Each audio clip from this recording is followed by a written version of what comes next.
मेरे पिछले 30-35 साल के लीगल करियर में मेरे पास अप्रॉक्सिमेटली 300-400 जूनियर्स ने काम किया है। तो सबका एक ही क्वेश्चन होता है कि सर कैसे अपने करियर में आगे बढ़ें? बहुत स्ट्रेस है, समझ नहीं लग रहा कि कैसे हमारे पास केसेस आएँगे।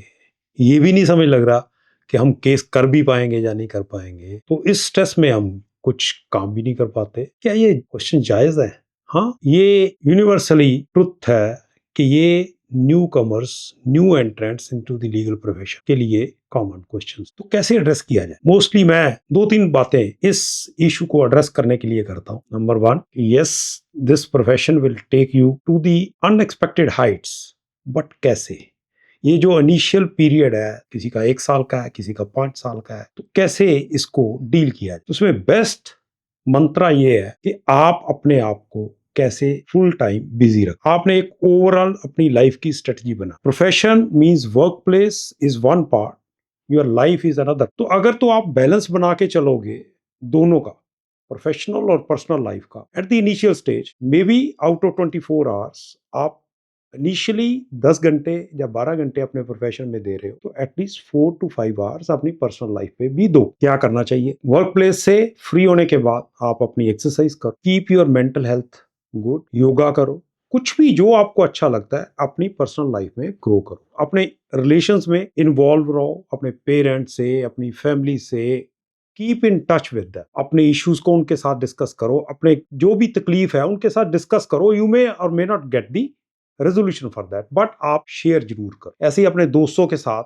आप हफ्ते में 10 दिन में एक आउटिंग जरूर रखो। जो भी आउटिंग आपको, पार्टी अच्छी लगती है, आपको ड्राइविंग अच्छी लगती है, आपको लॉन्ग ड्राइव अच्छा लगता है, आपको खेलना अच्छा लगता है, जो भी आपको अच्छा लगता है, एक हैबिट को डेवलप करो and keep continuing with that habit. ये तो हो गया पर्सनल आस्पेक्ट। अब प्रोफेशनल आस्पेक्ट में आप अपने ऑफिस में मैक्सिमम टाइम दो। अगर कोर्ट में गए तो कोर्ट में क्या करना है? आप, अगर आपके सीनियर के पास 4 केसेस लगे हुए हैं या 6 केसेस लगे हुए हैं, तो उसमें 4 केसेस आपके सीनियर ने करने हैं। You can come and support your senior as per the requirement. उसके बाद आप फ्री हो गए। सपोज आपका सीनियर 12 बजे फ्री हो गया, सपोज आपका सीनियर 2 बजे फ्री हो गया, नाउ यू आर फ्री। तो क्या करोगे? कैंटीन पे जाके कॉफी या दोस्तों के साथ बातें या कुछ हो। मैं ये एडवाइस करता हूं कि जब तक कोर्ट का टाइम है, डोंट वेस्ट योर टाइम। जब भी फ्री हो जाते हो, आप किसी भी कोर्ट में, आपको कोई जज अच्छा लगता है या कोई आपके पर्टिकुलर इंटरेस्ट है किसी फील्ड में, सर्विस लॉ में है, क्रिमिनल लॉ में है, सिविल लॉ में है, टैक्स में है, जिस फील्ड में भी आपका इंटरेस्ट है, go and sit in that court. आप देखोगे जज कैसे क्वेश्चन पूछता है, कैसे इंटरप्रिटेशन हो रही है लॉज की, कैसे जजमेंट साइट्स की जा रही हैं, कैसे सीनियर लॉयर्स आर्ग्यू कर रहे हैं, कैसे जज क्वेश्चन पूछता है तो आंसर उसको कैसे दिया जाता है बाय द लॉयर। तो वो कोर्ट क्राफ्टिंग भी सीखते हो आप। फिर वहां पे प्रोपोजिशंस आती हैं, जिन प्रोपोजिशन के ऊपर वो लॉयर आर्ग्यू कर रहा हो, तो record in your iPad, notebook, जो भी आपके पास है, उसमें वो प्रोपोजिशन नोट करो।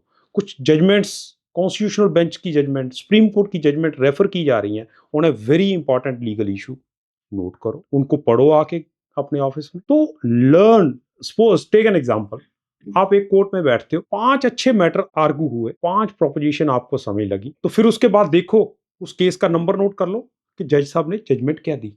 वो जजमेंट पढ़नी शुरू करो, तो यू रियलाइज कि कैसे आर्गुमेंट्स वकीलों ने दिए, कैसे उन्होंने अपने आर्गुमेंट्स को सपोर्ट किया with the help of the statutory law, constitutional provisions and the president. तो कैसे जज ने उसको डील किया उस मैटर, और कैसे जजमेंट दी, उसमें रेशो क्या है। तो इससे क्या होगा कि आपका process of learning start, unconsciously आप लर्न कर रहे हो। अगर 5 केस भी आपने लर्न किए एवरी डे, तो 20 दिन अगर वर्किंग है तो 100 केसेस हो गए, apart from the learning from your office. तो अगर ये प्रोसेस आप अडॉप्ट कर लो, तो 1 साल बाद तो आप कंप्लीट वकील हो, एक परफेक्ट वकील हो, जो कॉन्फिडेंस गेन करके अपना आर्गू भी कर सकते। तो ये हम अडॉप्ट नहीं करते, ब्लेम कहीं और, कभी सीनियर को ब्लेम करना शुरू कर देते हैं, कभी सिस्टम को ब्लेम करना शुरू कर देते हैं, कभी जजेस को ब्लेम करना शुरू कर देते हैं।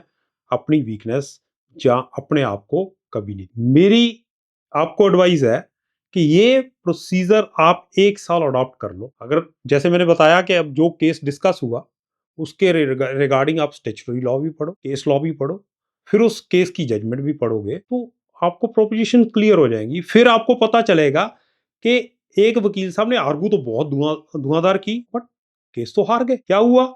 वो लाउड वॉइस में अपना आर्गुमेंट तो दे रहे थे, बट प्रिसीजन और लॉ उनकी फेवर में नहीं। तो जज ने जजमेंट तो उसी की फेवर में दी ना जिसकी फेवर में फैक्ट्स और लॉ बोल रहे थे। तो फिर आपको एक लर्निंग प्रोसेस में आ गए कि कैसे केस को तैयार करना है।